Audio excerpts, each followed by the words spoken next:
सुखार पड़ जाई। ढोलक के चाटी उठवा दो, ढोलक के चाटी। मैं हमार किसान भाई बड़ी बेचैन बड़े सब। अरे वाह, बड़ी सब गाना हो। सी माइनर भैया।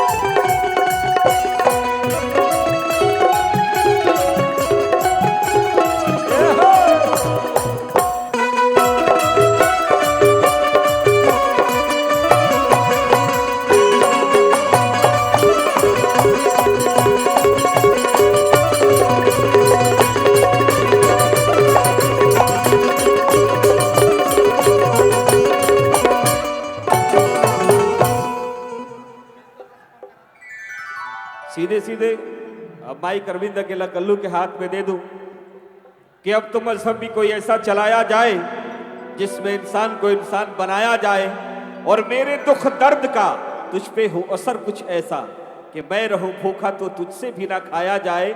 आग बहती है जहां गंगा में झेलम में भी, कोई बतलाए कहां जाके नहाया जाए। गीत परेशान गजले त्रस्त रुबाइया हैरान हो, ऐसे आलम में अरविंद अकेला और कल्लू को बुलाया जाए। आपके कलुआ को आपके बीच में खड़ा कर देना चाहता हूं, सम्मान है आपका।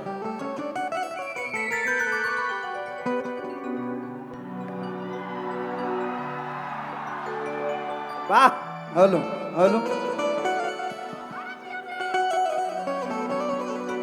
हेलो हेलो हेलो हेलो,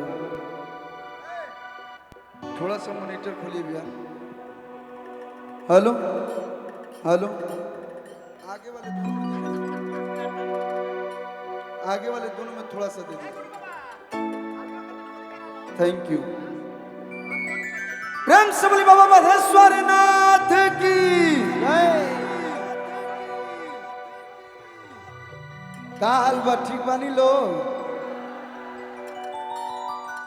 जब बाबा का कृपा आप सभी पे है तो ठीक ही होंगे और आजीवन ठीक रहेंगे। बहुत बहुत धन्यवाद गार्जियन, हम सभी के बड़े भैया सुड्डू भैया, जिनके आशीर्वाद, जिनके प्यार ने हम सभी को यहाँ पे खींच लाया।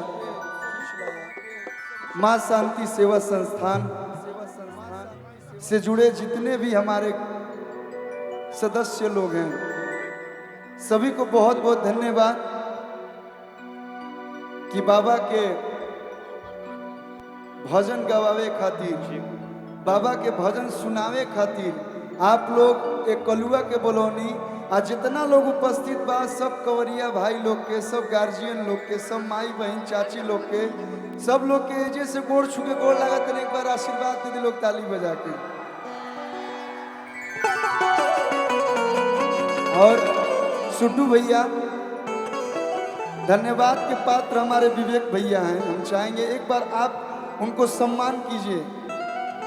आइए, दिन रात एक करके आपके इस कार्यक्रम के लिए दिन रात मेहनत किए हैं। एक बार जोरदार ताली हमारे विवेक भैया के लिए आप लोग बजा दीजिए। कहा जाला ना कि शादी ब्याह बिना अगुआ के ना हो पावेला, तो ये हम लोग के अगुआ हैं। और ऐसे ही आप लोग का प्यार, आप लोग का आशीर्वाद रहे तो हर साल एक से बढ़ के एक कलाकार आए और बाबा का भजन सुनाए। आई हमरो मौका मिलल तो बाबा के भजन से शुरुआत करब। जितना भी भक्तगण लोग उपस्थित भेल बानी, सब लोग सुननी ही पैदल चल के आवेला ना भैया?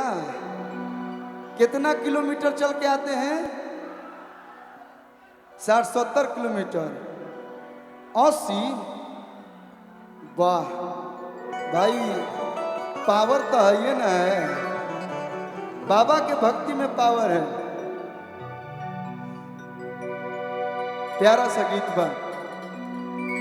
मंच पर उपस्थित जितना भी सारा हमारे म्यूजिशियन कलाकार बने, अयोध्या से चल के हमनी के गार्जियन बबलू पांडे बाबा, विवेक भैया बहुत ही अच्छे सिंगर, भोजपुरी के बहुत ही अच्छे समर्थक, साथी गुड्डू चाचा, अभिजीत भाई, जितना लोग उपस्थित बा सब लोग के सादर आमंत्रित।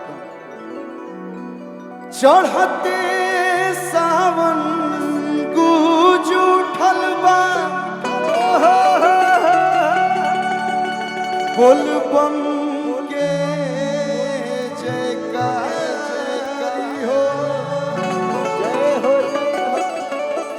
अरे बस्ती में दरबार लगैले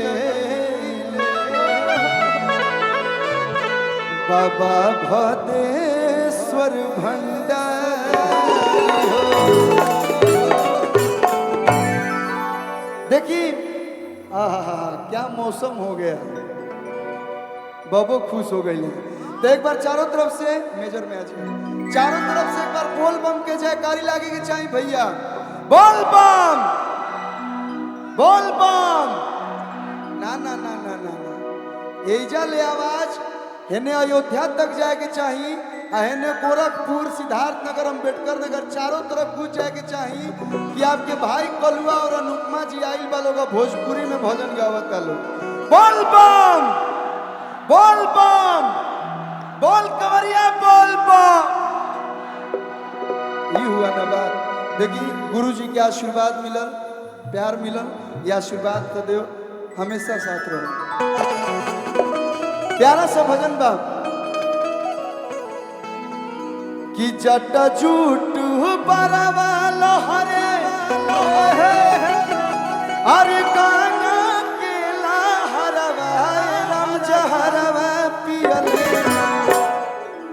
कि जट जूट बरवा लहरे अरे गाना के लहरवा राम जहरवा पियले ए राम जहरवा पियले सोहे चंद्रमाली लरवा हो राम जहरवा पियले सोहे चंद्रमाली लरवा हो राम जहरवा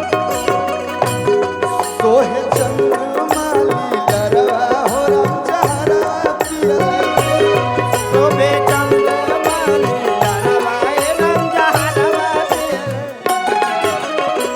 बिख के गोरिया शिवजी कंठे लगवले रामा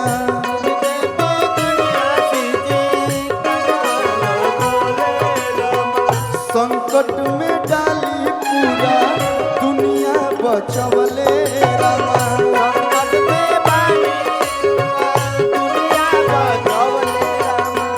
जटा झूठ बरवा लहरे गाना के लहरवा राम जहरवा पियले जटा झूठ बरवा लहरे गाना के लहरवा राम जहरवा पियले ए राम जहरवा पियले सोहे चंद्रमाली लरवा ओ राम जहरवा पियले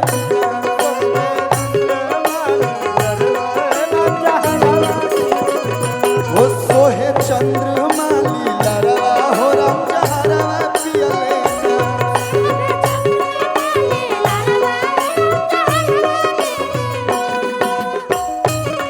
प्रेम से बोली शंकर भगवान की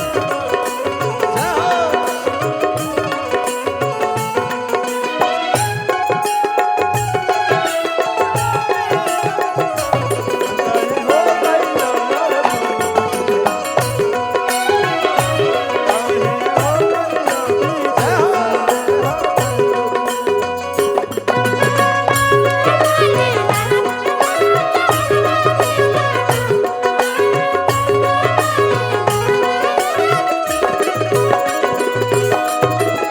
वाह कहाँ रोला हो तू तो खेसारियो लाल के फेल कर देला। देखी बाबा के भक्ति हम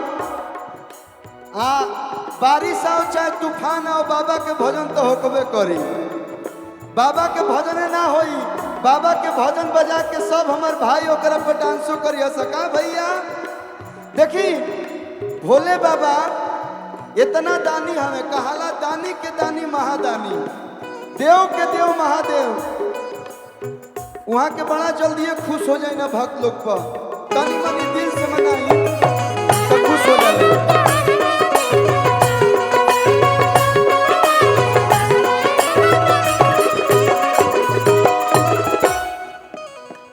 अपन रहेले भोला टूटही पलनिया हो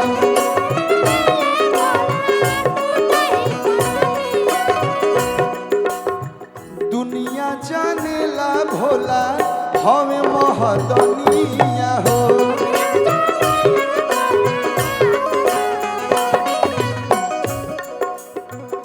देखी रावण भोले बाबा के बहुत बड़ भक्त रहे आ खुश होके बाबा सोने के लंका दे देनी, लेकिन अपने कहा पर्वत पहाड़ पे रही ना। रावण के दिहानी शिव जी सोनवा के घरवा हो राम जहरवा पियले। रावण के दिहानी शिव जी सोनवा के घरवा हो राम जहरवा पियले, हो राम जहरवा पियले। आई अपने पर्वत ऊपर हो राम जहरवा पियले, अपने पर्वत ऊपर हो राम जहरवा पियले, अपने पर्वत ऊपर हो राम जहरवा पियले, अपने पर्वत ऊपर हो राम जहरवा पियले। प्रेम से बोलिए शंकर भगवान की जय। बाबा।